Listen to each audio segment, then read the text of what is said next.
Bonjour, partage l'info et avec Monsieur Klapopo dans la librairie panafricaine Taméry. Et donc je voulais vous rencontrer puisque vous allez tenir deux conférences. Une première sur l'État fédéral panafricain, première puissance mondiale de demain. Et une seconde, Back to Africa, investir en Afrique. Alors pour revenir sur cette première conférence, l'État fédéral panafricain, première puissance mondiale de demain. Nous n'allons pas tout aborder bien sûr puisqu'il faut venir à la conférence pour entendre son contenu. Seulement, brièvement, comment faire en sorte que le continent le plus appauvri aujourd'hui devienne le continent le plus économiquement prospère demain? Alors, c'est effectivement la question qu'on abordera dans la première conférence qui se tient le samedi 6 décembre à Taméry. En octobre 2013, fin octobre 2013, un rapport du Sénat français est sorti. C'était un groupe mené par le sénateur Bockel. Et le rapport est intitulé L'Afrique, notre avenir. L'Afrique serait donc l'avenir de la France. D'accord. La question qui se pose pour nous autres panafricanistes, dans quelle mesure cette Afrique peut être nous aussi notre avenir? Si tant est que c'est bien notre pays à nous, le pays de nos ancêtres. Et donc, les panafricanistes ne doivent pas éluder cette question, ils doivent apporter les réponses contenues dans leur modèle idéologique à cette question. Et c'est ce que nous essaierons de faire. Comment faire en sorte que le continent appauvri aujourd'hui devienne la première puissance économique mondiale de demain? Ici, le terme demain indique une génération, c'est-à-dire environ 25-30 ans. Dans les 25-30 années à venir, qu'est-ce qu'on peut faire pour que nous soyons devant? D'abord, en regardant les atouts dont nous disposons déjà. Je voudrais annoncer une bonne nouvelle aux Africains. Pour ceux qui ne le sauraient pas, c'est que l'Afrique a réalisé un miracle démographique. J'expliquerai en quoi consiste ce miracle lors de la conférence. Oui. Mais nous sommes partis d'environ 200 millions d'habitants au 19e siècle, à la fin du 19e siècle, pour être depuis 2000 plus d'1 milliard d'habitants. Alors, l'Afrique, dans mon propos, aussi bien géographiquement qu'anthropologiquement, c'est bel et bien et toujours le continent et la diaspora. D'accord. De ce point de vue, l'Afrique, cette Afrique telle que je l'entends, est la première puissance démographique du monde déjà. C'est un miracle. Or, la première ressource nécessaire et indispensable pour amorcer une ascension économique pour toute société, c'est très précisément la ressource humaine.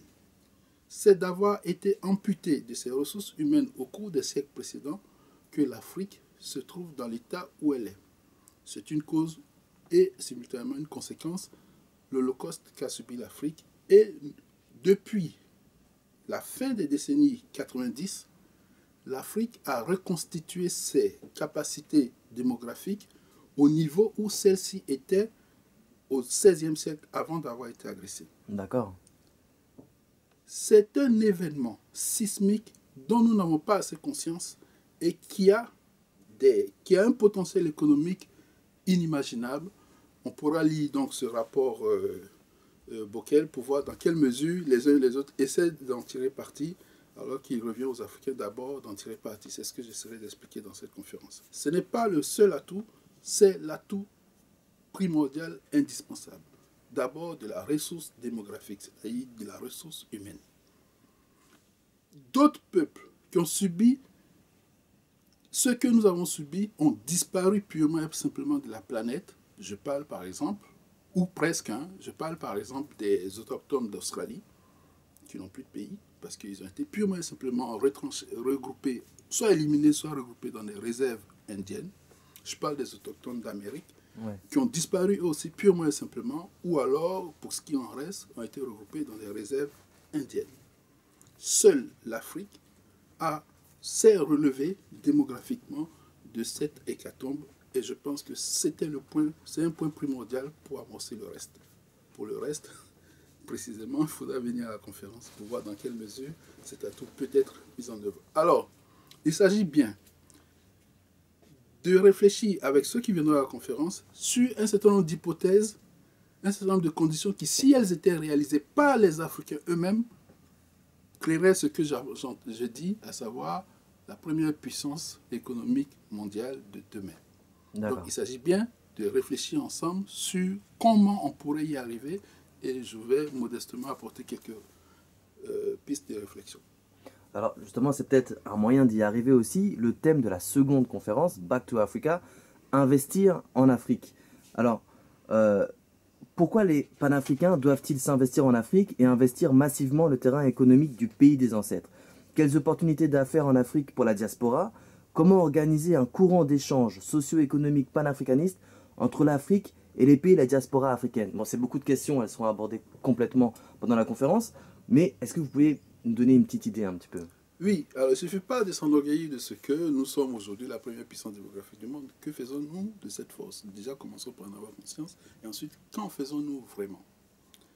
Au début de mon propos, j'ai dit que l'Afrique telle que je l'entends, c'est toujours et nécessairement le continent plus la diaspora. Oui. En conséquence, le modèle économique que je voudrais suggérer aux uns aux autres, c'est très précisément un modèle qui consiste dans l'intensification des échanges, toutes sortes d'échanges et, en l'occurrence économiques, entre le continent et sa diaspora. Au fond, je n'invente rien. Ce que, au cours des 3 derniers siècles, on a appelé l'économie mondiale a consisté en ceci. C'est principalement en ceci, les échanges entre l'Europe et les pays de la diaspora européenne. Le commerce mondial, pour au moins 80% de son volume et de sa valeur, consiste dans les échanges entre l'Europe et les pays, les États créés par les colons européens hors d'Europe. Le premier de ces États, c'est bien les États-Unis d'Amérique, c'est aussi l'Australie, la Nouvelle-Zélande, etc. Donc, ce modèle qu'on appelle la mondialisation, c'est un modèle qui consiste pour les Européens à organiser un commerce entre eux et leur diaspora et à imposer un certain nombre de règles qui visent quasi exclusivement à développer ce commerce et à établir leur suprématie sur le monde. Le modèle que je suggère, il y a une différence fondamentale, c'est que pour faire ceci, comme les Européens, comme l'Europe est un pays pauvre en matières premières, pour faire ceci, l'Europe pille les ressources naturelles des autres pays, et en particulier du pays des ancêtres. Oui. En ce qui me concerne, créer un macro-système économique entre l'Afrique et la diaspora, ce n'est pas piller les autres pour nous enrichir, c'est mobiliser nos propres ressources, démographiques d'abord, naturelles ensuite, etc., et les échanger massivement entre nous-mêmes d'abord en vue de poser nos problèmes et de les résoudre par nous-mêmes. Cette intensification des échanges entre la première masse démographique du monde a pour conséquence nécessaire que cette masse démographique devienne la première puissance économique mondiale. C'est quasiment mathématique. Je ne voudrais pas être à ce point prétentieux, mais je pense que si les hommes les plus nombreux au monde échangent d'abord entre eux-mêmes en vue d'améliorer leur sort individuel et collectif, nécessairement, ils modifient toute la donne économique du monde. C'est un séisme. Pourquoi proposer un tel modèle? Parce que chaque fois, on nous impose des modèles qui n'ont rien à voir avec nos préoccupations. C'est le NEPAD, c'est les pays pauvres très énervés, c'est n'importe quoi. Ce n'est jamais des choses que nous avons réfléchi nous-mêmes, pour nous-mêmes, par nous-mêmes.